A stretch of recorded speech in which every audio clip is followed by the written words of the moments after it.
Gente, vocês sabiam que as redes sociais elas provocaram recentemente a queda de muitas ditaduras ali na região do Oriente Médio? Esse fenômeno ficou conhecido como Primavera Árabe. A turma se reunia através de grupos no Facebook, no WhatsApp, e eles agendavam um local, geralmente na principal praça da cidade, e ali eles se manifestavam para desestabilizar o poder. Isso fez com que caíssem várias ditaduras. E é contra isso que o Bashar al-Assad está brigando agora ali na Síria, tá? Isso aconteceu no Egito, na Tunísia, começou na Tunísia.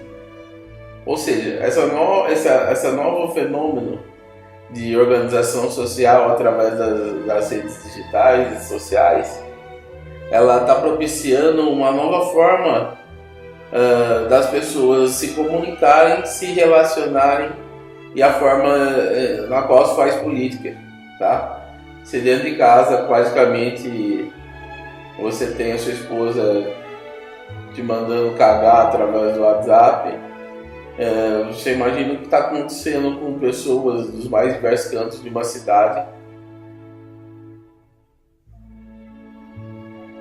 que em questão de segundo pode reunir toda um grupo para, em fração de minutos, estarem aglomerados em algum local. Isso ficou claro para nós na greve dos caminhoneiros, né?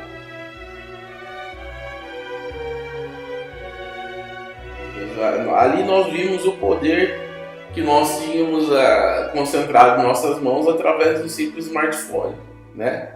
A universalização da internet e a pulverização e disseminação na mão de todos os brasileiros do smartphone, com esses aplicativos poderosos de interação social,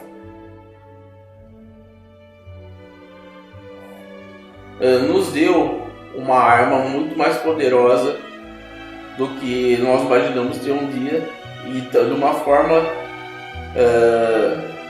muito rápida, cara, tá? Ali naqueles movimentos de quando o gigante acordou, nós tínhamos uma massa totalmente estruturada de pessoas que estavam aglomeradas. Só que qual que era o problema naquele momento? O problema daquele momento é que você não tinha um líder.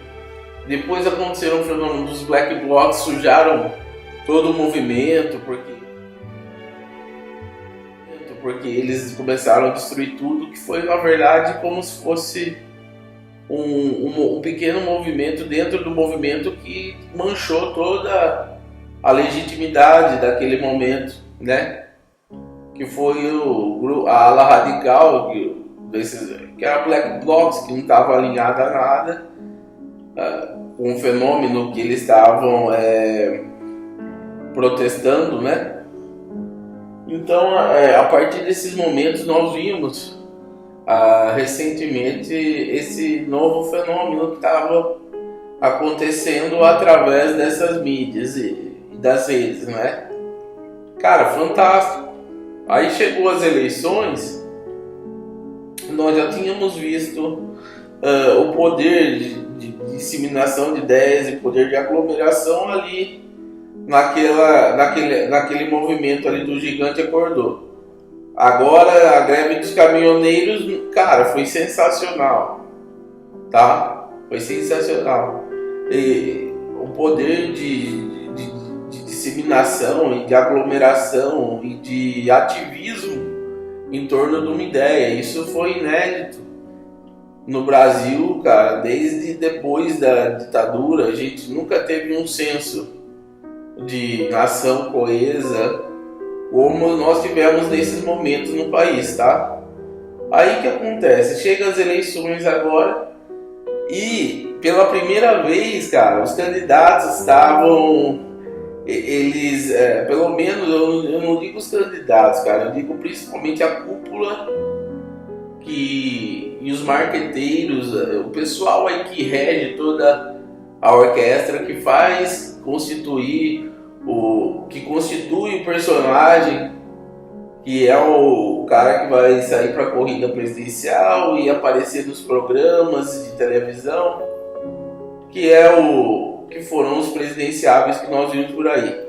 Cara, só que o que acontece no Brasil é que toda e qualquer questão, ela se dá numa superficialidade muito grande. O discurso, enquanto nas grandes democracias desenvolvidas se dá através de livros. Bom, vou estudar o fenômeno das redes sociais, aí você vê 2, 3, 4, 5 livros falando sobre aquilo. No Brasil não passa no máximo de uma conversa amistosa de boteco, na qual coloca suas opiniões de forma muito irrefletidas. Ou seja, lá eles amadurecem o debate, procuram entender o que está acontecendo em termos dessas redes sociais. E aqui, cara, parece que a cúpula das campanhas dos mais diversos partidos que saíram na corrida, o centro pensante dessas cúpulas não imaginavam, parece, que eles foram pegos de sopetão em relação ao poder que a internet e as redes sociais iriam acumular e, em certa medida, iria desbancar um paradigma instalado de uma eleição que era baseado o quê? Em rádio, televisão e jornal impresso, cara. Mudou tudo. Assim como nós vemos nossos valores invertidos, o modelo em qual se fazia política agora nessas eleições se viu totalmente invertido e diferenciado. Os caras não se prepararam, parece-me, para essa nova realidade. O que acontece é que antes você escutava só um burburinho, e agora o que ficou protagonista? A voz do povo organizado em torno das siglas, colocando sua voz através do WhatsApp, propagando em real time, ao vivo, tá? Ao vivo. E a hora que você parar para assistir o tempo de campanha na TV, já é tarde, porque em 10 minutos os fatos políticos já roubaram a cena através dos meios digitais. Então, o que eu quero dizer com isso? Eu quero dizer com isso que toda essa crítica em relação a fake news, em relação ao WhatsApp, ao disparo de mensagens, cara, isso daí é a mais pura expressão da sociedade organizada que agora está protagonizando, e eles não esperavam isso. Eles esperavam, cara, o Alckmin tem 10 minutos, Bolsonaro 30 segundos e o Haddad tem 5 minutos, por um exemplo, tá? Por exemplo. Então ali eles tomavam conta e depois iam avaliar as pesquisas de opinião, Datafolha, Ibope, aí aquele negócio, né? Essas pesquisas de opinião, ela interessa para quem? Para quem comprou essas pesquisas de opinião. E daí você manipulava os votos da forma que você queria. Então esse modelo eles tinham todo na mão.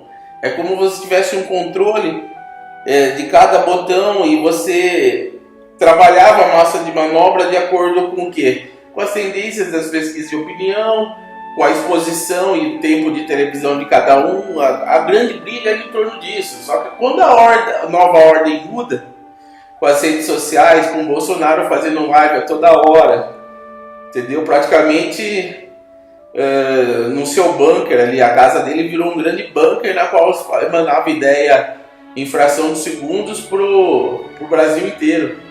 A hora que o pessoal viu o poder que a campanha do Bolsonaro, esfaqueado dentro de um hospital, estava tendo, com recursos mínimos e ignorando o que tivesse ou não acontecendo na televisão, o que estava com grande preponderância, a grande saliência do negócio era a internet, que estava roubando a cena era a internet. Entendeu? Eu acho que muito marqueteiro, muito cara que organizou cúpula de campanha ou vai sair de cena ou vai perder o emprego, vai ser ridicularizado, porque a internet deu um baile, deu uma rasteira nesses caras. Bolsonaro chegou e ensinou, e isso daí tem que ser objeto de estudo. Ele chegou e ensinou como se faz uma política diferente através de low cost, baixo custo, de uma forma até irreverente e de uma forma espontânea, cara. O brasileiro quer espontaneidade, aquele discurso demagógico não pega mais na gente.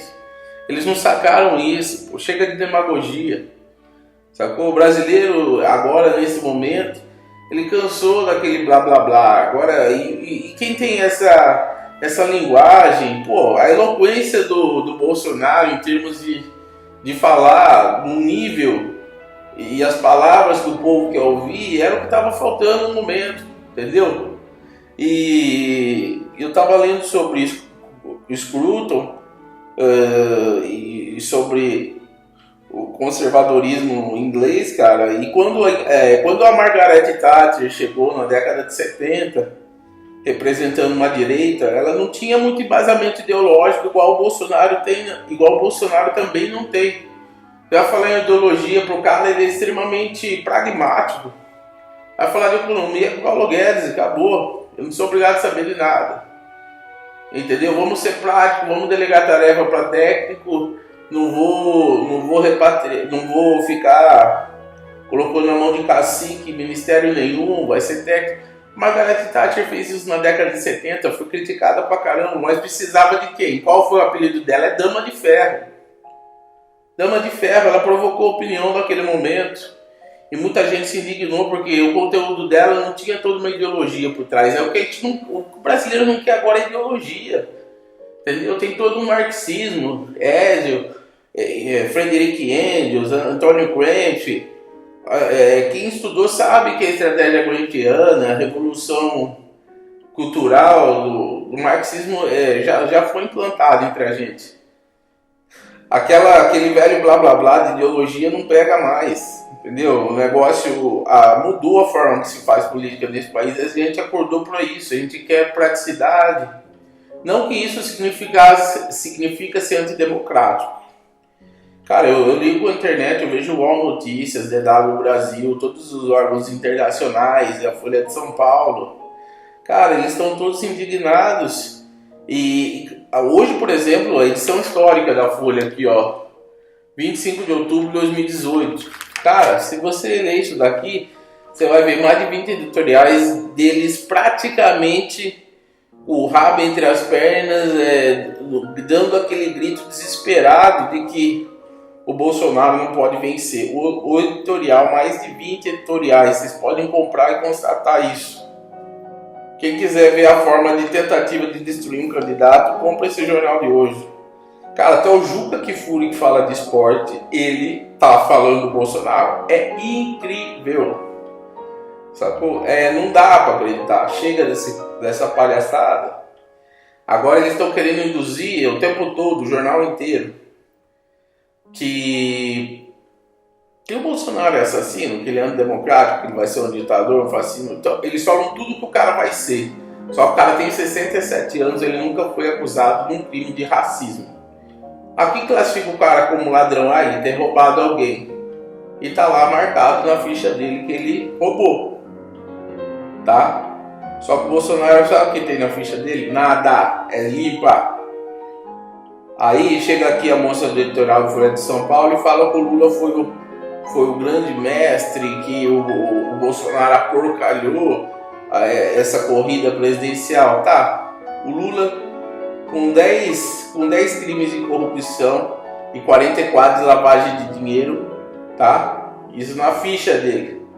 Na ficha o acusado. Vamos colocar aqui, na ficha pode ser menos, mas tá aí para todo mundo ver na internet. Cada coisa que aconteceu em relação a esse país está ali fichado, tá? Aí você acusa o Bolsonaro de assassino, sendo que não matou ninguém, né? Você acusa o cara de de ser astronauta, sendo que ele nunca foi para a Lua e nunca vestiu um traje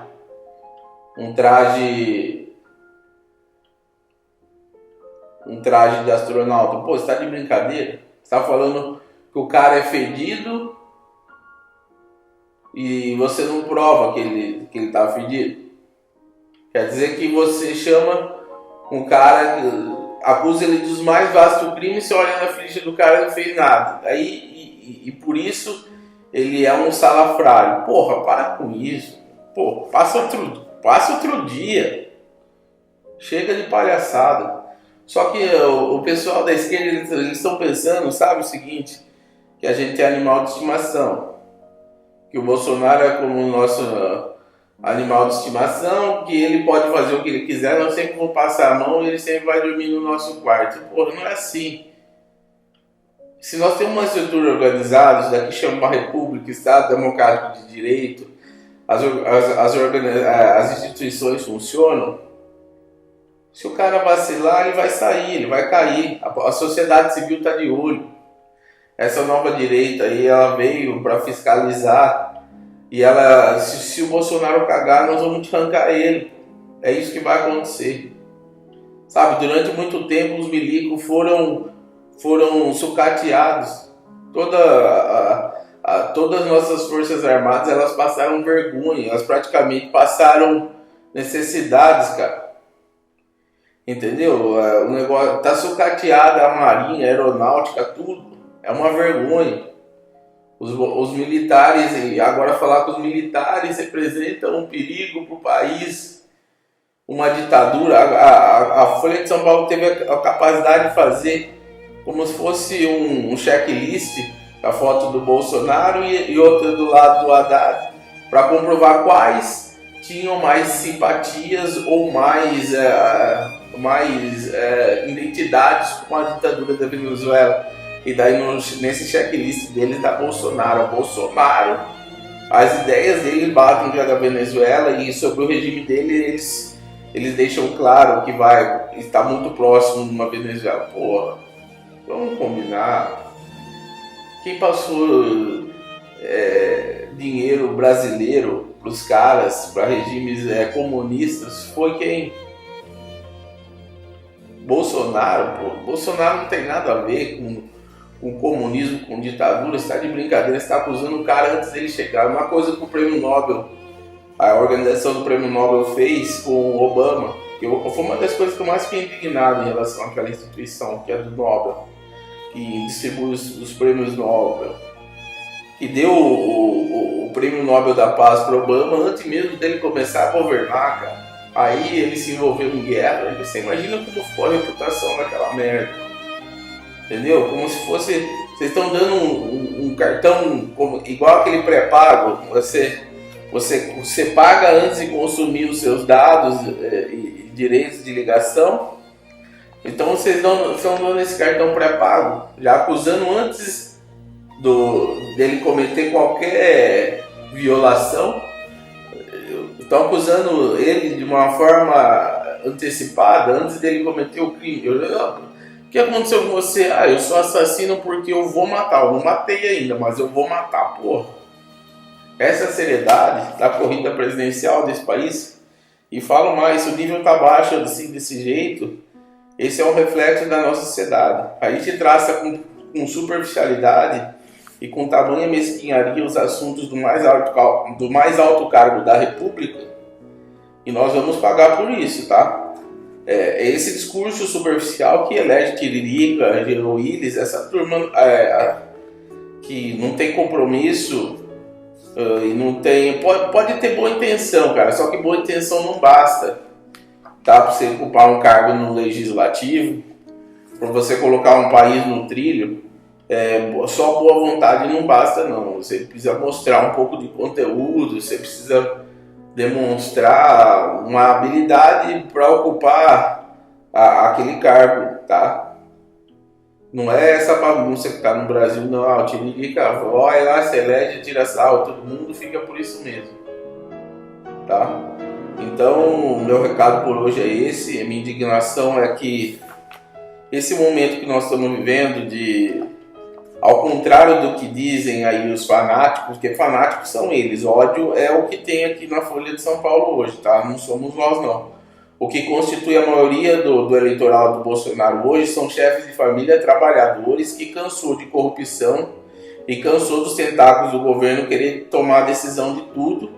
E esses tentáculos ficam tão grandes que vira cabide de emprego de milhões de pessoas, a máquina pública fica pesada, o país não funciona, tá? É isso daí que nós estamos indignados. Agora, quando chegou o Bolsonaro e com um discurso mais patriótico, você sabe o que significa isso, pessoal? Você sabe por que toda a mídia internacional tá puta conosco? Você sabe por que toda a mídia internacional tá indignada com o fenômeno Bolsonaro no Brasil? Eu reitero, eu repito. Assassino ele não é, tem 67 anos, não matou ninguém. Torturador ele não é, tem 67 anos, não torturou ninguém e anda com a arma dele desde os seus 18 anos e nunca deu um tiro no cu de nenhum gay, tá? Então não vem com esse papo de acusar o cara antes da hora. Por que a mídia internacional tá caindo em cima dele? Por que os artistas estão caindo em cima dele? Por que tá acontecendo tudo isso? Por que, cara? Porque ele vai romper velhos laços. Tava todo mundo mamando na teta desse governo, que é a quinta maior economia do mundo. E aonde estava indo o dinheiro da quinta maior economia do mundo? Para esses laços que ele vai romper. Ele representa uma ruptura de laços que estava abastecendo até o pessoal de forma global. Por que eu estou querendo dizer isso? Ao passo que você entra e exalta a soberania nacional, você está tirando cientistas do mundo inteiro que possa estar ali explorando a Amazônia de forma indevida, porque ali era a porteira aberta para o mundo inteiro. Você, sem critério nenhum, você tem inúmeros casos de sementes, tá? De sementes de variedades nativas ali dos nossos principais biomas sendo praticamente roubadas de forma assim, sem critério, descaradamente, e levadas para o exterior. Eles desenvolvem patentes e nós não podemos produzir uma espécie natural do nosso solo. É assim que acontece. O nosso perfil de colônia é o mesmo desde 1500. A exploração aqui sempre aconteceu e não parou com o Lula. Sabe por quê? Porque o Partido Comunista Internacional, o Partido Comunista ligado ao Foro de São Paulo, ao Ursal, toda essa turma, é regido por uma estrutura internacional que tem interesses e atender interesses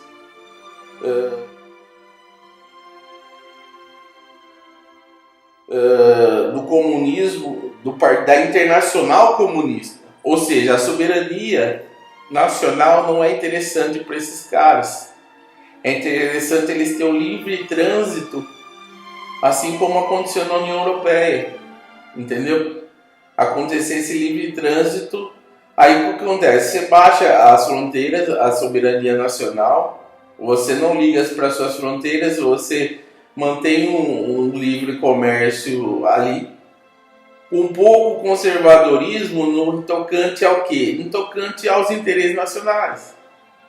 De maneira que você produz muita soja aqui no Brasil, só que o produtor de soja americano está resguardado. Por quê? Porque a gente tem que pensar um pouco na nossa produção interna. Se você não coloca um pouco de intervenção, você também quebra o país. Então, quando você pensa em ser liberal,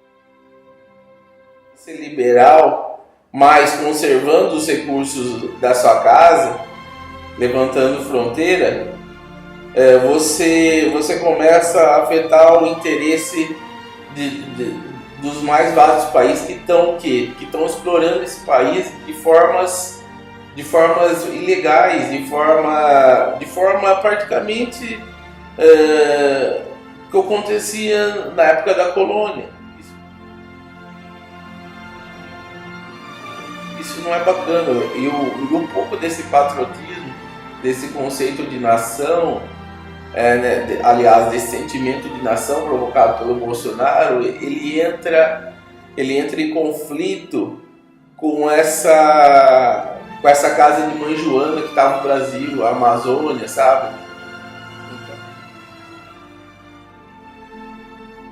Então isso impacta diretamente com a mídia de fora, deles perderem a mamata deles com base em quem? Com base em interesses econômicos.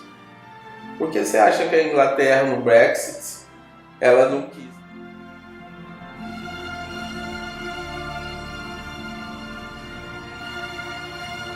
Ela não quis permanecer na comunidade europeia, porque os valores do povo inglês e a identidade deles vale mais do que qualquer coisa. Eles sabem o tanto que foi difícil constituir uma estrutura jurídica e legal que organizasse os ingleses, porém deixando-os livres.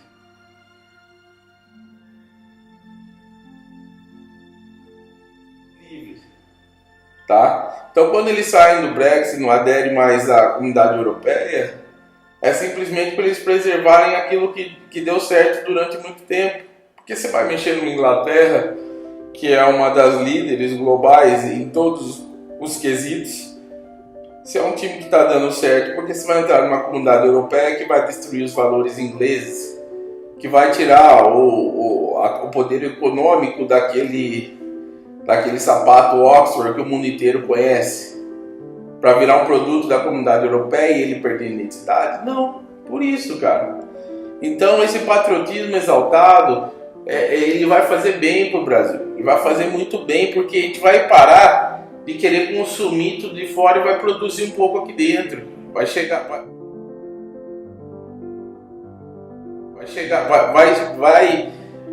um momento que a bandeira do Brasil vai ser um item de valor, cara. A gente precisa valorizar isso. Entendeu? Um país que tem uma cultura forte é um país que tem valores fortes. Eles estão muito degradados. Essa inversão de valores toma conta de nós. Esse processo globalista, ele acaba por ele tirar todas as identidades locais e ao passar do tempo, quando você vê, você perde a cultura. Entendeu? Não é interessante se você ter uma cultura do Mercosul. Cara, bonito é você ter uma cultura do Brasil, uma cultura forte do Brasil, que representa e defende todos os nossos interesses. Nunca antes se teve um pensamento desse, e agora, quem sabe, nós tenhamos, mas com democracia, não é com os milicos no poder. Entendeu? E mais uma coisa, a propriedade privada, o pessoal fica com medo, porque é o seguinte.